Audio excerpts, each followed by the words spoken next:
Bientôt 27 ans et Kylian Mbappé n'a toujours pas remporté de ballon d'or. Pire encore, il voit son ex, son ancien club, son ancienne équipe soulever la Ligue des Champions tant convoitée sans lui. Il voit son ex, son ancienne équipe l'humilier en 4K aux States. Franchement, les gars, là, je pense que Kylian, il a pris vraiment un gros coup sur la tête.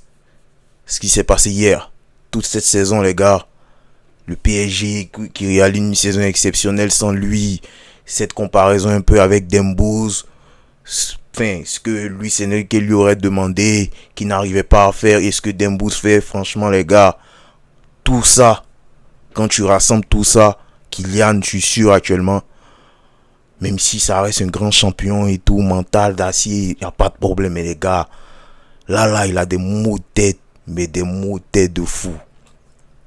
Vous avez deviné, on va parler de Kylian Mbappé ce soir. J'espère que vous allez bien, j'espère que vous avez passé une excellente journée. Voilà, on va parler de Kylian, on va parler de... Enfin, là, il y a un tournant brutal dans sa carrière. Et là, en fait, il est vraiment un tournant dans sa carrière. Il faut qu'il se reprenne. Tu vois, il est un tournant décisif. S'il se manque là, c'est pas bon. Il risque d'aller dans un coin sombre, obscur, les gars. C'est pas bon. C'est pas bon ce qui arrive pour lui. On va rappeler un peu les choses. Voilà, je ne vous apprends rien sur Kylian Mbappé. Hein. Nous tous, on a vu Kylian. Kylian commence avec Monaco. 18 ans, je sais pas, chacun peut donner son âge, hein, voilà, d'autres qui disent 17, d'autres disent 16, 18 ans. Kylian nous impressionne tous par sa vitesse, ce jeune en fait insouciant sur le terrain, tu vois, qui se projette, ballon en profondeur, qui se régalait, qui prenait du plaisir. Tu vois, Kylian te tapait des sprints, personne ne pouvait l'arrêter. On découvre Kylian comme ça à Monaco, ce jeune-là, ce jeune garçon et tout, explosif, voilà. Champion de France très tôt. Après qu'il part Coupe du Monde d'abord en équipe de France. T'as capté, il fait 2018 finale, il remporte. Voilà, tout le monde est choqué. On dit, ah ouais, le nouveau Pelé. Tu vois, ça lui jette des fleurs un peu. Tu vois, on commence à le comparer. On dit, ah ouais, c'est celui-là même qui va succéder. Hein, qui va prendre le trône après CR7 et Messi et Léo. T'as capté, encore une fois, on lui donne le truc. Voilà. Kylian, en fait, quand Kylian il se lance, c'est un peu comme ce qui se passe avec Yamal aujourd'hui. Quand Kylian il commence, les gars, on lui donne directement, on dit que Kylian il va choquer le monde du foot. Kylian, normalement, c'est au moins 5. On se dit que c'est au moins 3 ballons d'or. Pour être gentil. On se dit que Kylian, c'est au moins 3 ballons d'or. C'est ce qu'on se dit. Tu vois, quand Kylian il commence. Et là, le Bourg, il a bientôt 27 ans, les gars. Il a 27 ans en décembre. Après, je dis pas, le ballon d'or, c'est chaque année. Donc, oui, il a encore de belles années au sommet, au haut niveau. Mais les gars, franchement, avec ce que moi je vois, avec la direction qu'il prend, les gars, s'il se reprend pas, c'est pas bon. Ça risque d'être aujourd'hui, tu vois, on va faire des vidéos YouTube, les plus grands talents, les plus gros talents gâchés. Et il en fera partie s'il se reprend pas, les gars. Moi, je vous dis. Ok. Donc là, Kylian, pétri de talent, explose avec Monaco, il part au PSG, voilà, vous connaissez la suite, meilleur buteur de l'histoire du club, je crois 6 fois champion de France, tout ce que vous voulez, il a tout remporté avec ce club, sauf la Ligue des Champions, bien évidemment, la Ligue des Champions tant convoitée, voilà. Et il y a eu l'histoire avec le Real Madrid. Le Real Madrid qui vient draguer Kylian. On essaie de l'avoir une première fois, non. On essaie de l'avoir après, non encore. Il prolonge en 2022. Est-ce que c'était pas là en fait qu'il devait venir au Real? Est-ce que c'est pas à ce moment-là qu'il devait venir au Real? Bonne question, on ne sait pas. On ne saura jamais malheureusement. Et puis voilà, Kylian décide de venir au Real pour la saison 2024-2025. Désolé. Donc Kylian arrive pour la saison 2024-2025. Saison, on va dire, individuellement, il met ses 40 buts. 44 buts, je sais plus là. Cette saison, donc individuellement, on va dire que c'est correct. C'est plus que correct, mais parce qu'il finit soulier d'or.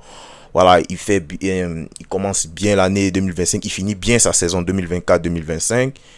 Voilà, mais est-ce que dans le collectif, est-ce que c'est suffisant ces 44 buts? Est-ce que il apporte beaucoup au Real Madrid? Est-ce que voilà, par rapport à ce que Ousmane fait avec le PSG, est-ce que ce que Kylian fait au Real, est-ce que c'est suffisant? Est-ce que Il arrive à retrouver ses coéquipiers, il arrive à jouer avec eux.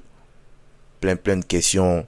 Tout le monde se pose des questions. Est-ce que Kylian si, est-ce que Kylian fait ça, est-ce que c'est pas Kylian le problème, pourquoi on est champion, enfin pourquoi on gagne la Ligue des Champions sans Kylian. Kylian il arrive au club et tout d'un coup on ne gagne plus la Ligue des Champions, on se fait tabasser, on se fait humilier par tout le monde, les joueurs ne pressent plus, les attaquants ne défendent plus. Plein de questions que les gars se posent aujourd'hui, les gars. Plein de questions. Et ils ont le droit de se poser ces questions. Tout le monde a le droit de se poser ces questions. Tout le monde, les gars. Déjà, comme je l'ai dit, moi j'étais pas trop chaud pour l'arrivée de Kylian au Real. 2024-2025, j'étais plus chaud. Où on devait le penser en 2022. Après, tout le monde sait que ça, c'était une caprice de Pérez. Voilà, il voulait forcément le bouc, il voulait forcément le joueur. Kylian est arrivé au club. Maintenant, Kylian, il a mis 40 buts. Mais est-ce que c'est suffisant? Est-ce que c'est suffisant aujourd'hui? Est-ce que son attitude sur le terrain, c'est une bonne attitude? Est-ce que quand Vinicius, par exemple, il voit que Kylian ne presse pas, que Kylian ne défend pas, parce que Vinicius, aujourd'hui, il a une place, il a un statut au Real. Il a un statut parce qu'il nous a fait gagner la Ligue des Champions, les gars, à 2 reprises. Il a un statut, je suis désolé. Donc, est-ce que son attitude ne déteint pas sur les autres? Est-ce que quand Bellingham, par exemple, il voit que Kylian ne fait pas les efforts, les replis défensifs, est-ce que quand il voit que Kylian ne presse pas, est-ce que lui, Bellingham, ne se dit pas, moi aussi, j'ai gagné la Ligue des Champions, chef. Toi, t'as encore rien gagné, toi, tu prends tes airs. Mais non, je suis désolé, tu vois. Bellingham, est-ce qu'il se met pas dans cette posture aussi? Est-ce que l'attitude de Kylian ne déteint pas sur ses coéquipiers? Les gars, c'est la question qu'on se pose. C'est ça le problème. Il suffit pas de dire non, juste qu'il a mis 40 buts. Kylian, partout où il ira, même s'il va, je sais pas, donnez-moi n'importe quel, Manchester United, il va mettre ses 30-35 buts la saison. Parce que c'est ça, c'est un serial killer devant les buts. C'est un mec qui est animé par le but. Il va tout le temps mettre ses buts. Mais est-ce que c'est suffisant, les gars?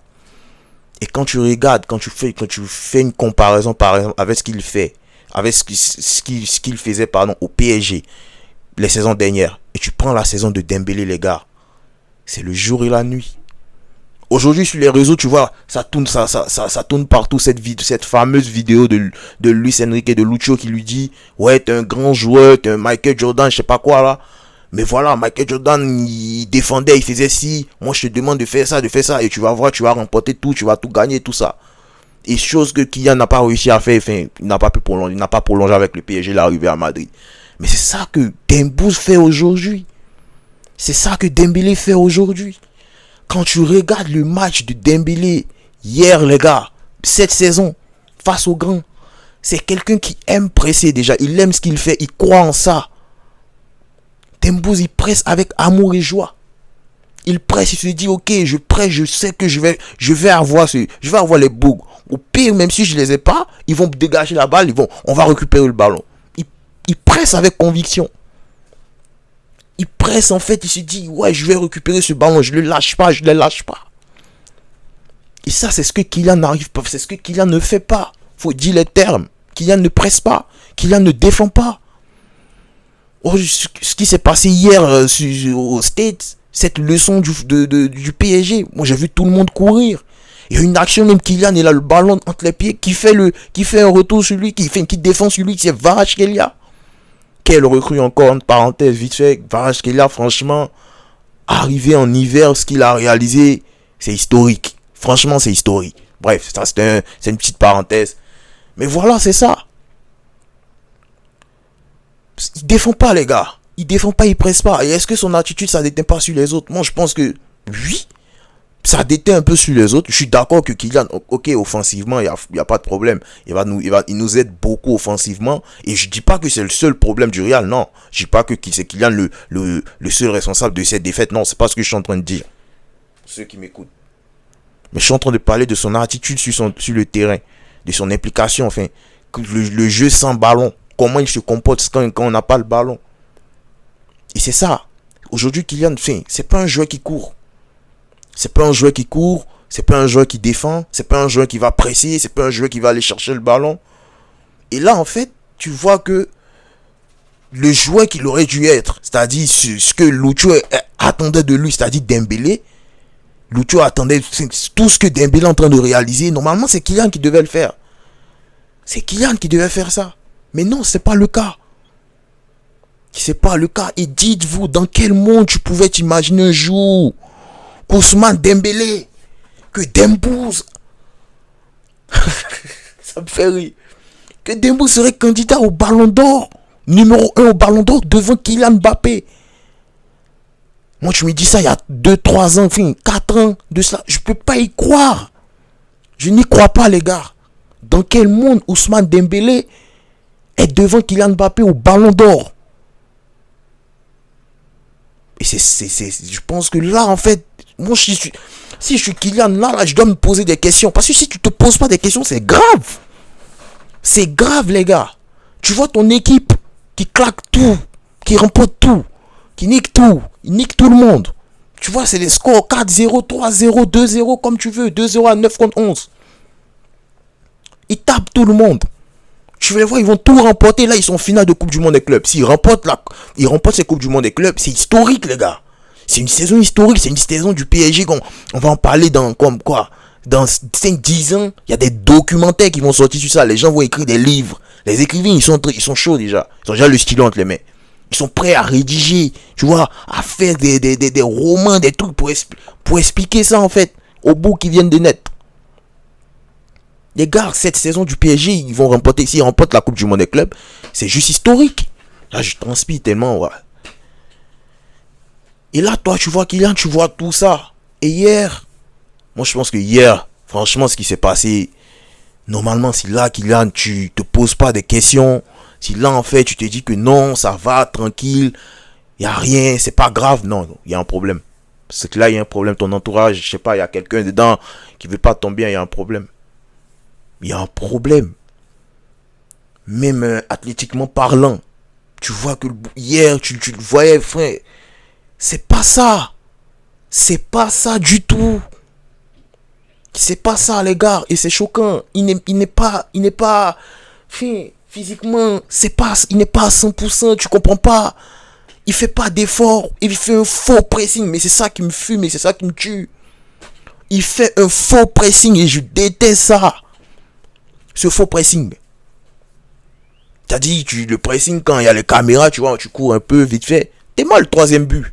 Que ce soit lui ou Vinicius. Parce que Vinicius aussi, sûrement, il y aura d'autres vidéos surtout pour lui. Ça, c'est plus Kylian. Je vais parler de Kylian, de sa carrière, de la trajectoire qu'il est en train de prendre, voilà. Mais Vinicius, il fait de la merde aussi ces derniers temps. Mais Kylian, pour revenir, tu vois, le troisième but du PSG hier. Les gars, il n'y a pas de pressing. Tu ne le fais même pas avec conviction. Lui-même, il n'y croit pas. Il n'y croit pas. Et là, ça devient un problème. Aujourd'hui, Kylian Mbappé, même offensivement, aujourd'hui, il veut faire des choses. Je sais pas, il veut faire des choses dont il n'est pas capable. Aujourd'hui, Mbappé, il veut faire le jeu. Il veut se jouer, je sais pas, les nez, prendre le ballon, essayer de faire les passes faciles. Non. Bon, tout le monde sait que toi, ta qualité primaire, c'était la vitesse. Peut-être quand tu vas vieillir, voilà, tu vas t'adapter à un autre type de jeu, mais on sait tous que là, c'est ton explosivité, ta vitesse. C'est ça, en fait, ce sont tes qualités. Et quelqu'un, en 1 contre 1, tu peux aller très vite, tu peux descendre n'importe qui. Ce sont ça tes qualités. Joue sur tes qualités. Pourquoi tu veux changer? Il fait plus d'appel en profond. Il veut même plus faire, j'ai l'impression. Hormis le fait que les matchs contre le Barça, parce qu'il joue en ligne haute, là, il était obligé. Voilà, sinon, là, je comprends pas. Mais je sais pas. Hier, il a fait que des mauvais choix. Alors, Kylian, je sais pas si tu vas tomber sur ma vidéo, je sais pas un miracle peut-être. Mais ta carrière, frère, il faut que tu te reprennes en main. Moi, je sais pas qui te conseille, mais là, c'est grave ce qui est en train de se passer. Ce qui se passe, c'est très grave. Est-ce que vous imaginez que Kylian, nous on attendait un Kylian avec au moins 3 ballons d'or. Là, il a bientôt 28 ans, gars. Enfin, 27 ans, je dis. 27 ans, dans 3 ans, 30 ans. Le foot part tellement vite que, frère, si c'est pour finir avec un seul ballon d'or, même finir avec un seul ballon d'or, je suis même pas sûr avec les talents qui arrivent. Quand tu vois un Lamine aujourd'hui, ce qu'il fait, s'il l'a pas cette année, Lamine il va revenir la saison prochaine. Quand tu vois des mecs qui éclorent, comme par exemple un Désiré Doué, tu sais pas Désiré Doué demain qu'est-ce qui peut se passer. Et quand tu vois des mecs comme Vinicius, on sait pas, peut-être la saison prochaine il va vouloir chercher l'or. Jude Bellingham, ce sont des mecs qui visent le ballon d'or chaque année aujourd'hui. Alors là, Kylian, est-ce que vous déjà vous y croyez, que vous pensez que Kylian peut toujours être en mode ce successeur là des GOAT? J'en suis même plus sûr. J'en suis même plus sûr. Parce que c'est tout ce qui est en train de se passer. Transfert retardé au Real. Normalement, il devait venir un peu plus tôt. Il a tardé. Il part un an du PSG. Il remporte la Ligue des Champions cette saison. Il réalise une saison historique. Je sais pas, il y a un problème de timing. Je sais pas s'il y a des sorciers derrière lui. Je sais pas, t'es allé où, frère? C'est comme il y a des sorciers derrière lui. Dès qu'il bouge, tu vois, il devait venir en 2022. Il n'est pas venu en 2022, 2023 si tu as pris. Juste après, on l'a pris. 2024. 2024, il a vu, ok, il a quitté le PSG, il est venu en 2000. Il est venu chez nous. Dès qu'il a bougé, ils ont pris. C'est bizarre, frère. Le timing. En club, c'est bizarre, Kylian. C'est vraiment bizarre. J'arrive pas à comprendre, en fait, ce qui se passe avec lui. Transfert retardé. Aujourd'hui, on me parle d'un Ousmane Dembélé qui mérite en plus amplement, qui sera Ballon d'Or certainement en septembre. Sinon, ouais, ça encore, c'est un scandale s'il n'est pas Ballon d'Or. Voilà. Mais Ousmane Dembélé qui sera Ballon d'Or avant Kylian Mbappé. Comment tu expliques ça, en fait? Ah, je sais pas. Comment on explique ça, en fait? Qu'Ousmane Dembélé sera Ballon d'Or avant Kylian Mbappé? Mais juste parce que Ousmane Dembélé il a suivi les consignes du coach. Le coach lui a dit de courir. Ousmane Dembélé s'est mis à la course. Le coach lui a demandé de presser, il a pressé. Et en plus de ça, il a des stats. Voilà. Il a comme tous nos environs de 39 ou je sais pas, 39 buts cette saison, je sais plus. Et combien de passes décisives. Des stats exceptionnels pour un Ousmane Dembélé. On se rappelle qu'Ousmane Dembélé, son problème c'est la finition. Quelqu'un qui marquait même pas, je sais pas combien de buts là. Je ne sais même pas s'il mettait 25 buts la saison. Aujourd'hui, tu vois, Ousmane Dembélé, t'es choqué. C'est ça. Le collectif d'abord. Et après, c'est le collectif en fait qui peut mettre la lumière en fait sur un tel joueur après. Mais le collectif d'abord, c'est le collectif qui passe en premier. Et est-ce que c'est ce que Kylian Mbappé est en train de faire? Question. Est-ce que Kylian Mbappé pourra se relever? Est-ce que, je sais pas, moi je lui souhaite tout le bonheur déjà parce qu'il est dans mon club et parce que j'aime le joueur, je l'aime de tout mon cœur. J'espère vraiment qu'il va reprendre sa carrière en main. J'espère vraiment qu'on va remporter pas mal de titres avec lui. Et j'espère vraiment qu'il fera ce que Xabi Alonso attend de lui. J'espère vraiment, Kylian. Parce que là, c'est chaud. C'est chaud. Merci d'avoir regardé cette vidéo, les gars. Merci de vous abonner. N'oubliez pas de liker. Et dites-moi en commentaire surtout comment vous voyez la suite de la carrière de Kylian, tout simplement. Voilà. C'est ça. C'est chaud, mais c'est comme ça. Merci.